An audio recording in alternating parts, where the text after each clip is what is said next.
Good morning বন্ধুরা, MMD ফ্যামিলিকে সবাইকে স্বাগতম। তা আশা করি সবাই ভালো আছো। যেহেতু আজকে তো বিশ্বকর্মা পূজা, তা আমার মামার ঘরে পূজা করেছিল, সেখানে আমি গিয়েছিলাম আজকে। তারপরে ওখানটায় ওই যে মামি খিচুড়ি করেছিল, লাবড়া আর প্রসাদ, সেটাই আমরা এখন খাবো। তারপরে খেয়ে দিয়ে তারপরে একটু বিকালের দিকে ঘুরতে বাইরে বলে ভাবছি।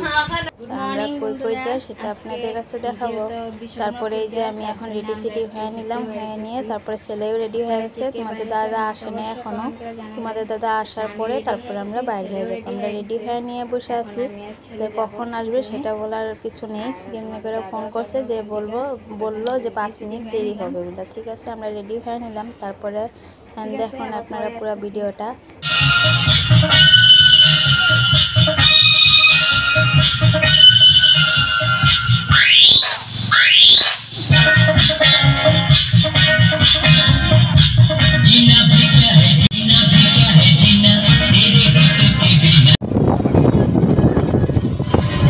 তারপরে এই যে আমরা এখন রোড দিয়ে যাচ্ছিলাম। পুজোটা এরকম হয় না, মানে জায়গায় জায়গায় কয়েকটা হয়। তার জন্য রান্না ছিল অনেক পুজোতে যেতে পারে না, তার জন্য বললাম চল ঠিক আছে দেখায় নিয়ে আসি দিয়া। তারপরে এটা হলো আমাদের এই যে সাপ্লাই যে আছে, সাপ্লাইয়ের সামনে এখানে একটা মানে ভালো বড় করে পূজা করা হয়। জানি নামে পখিলু হরণে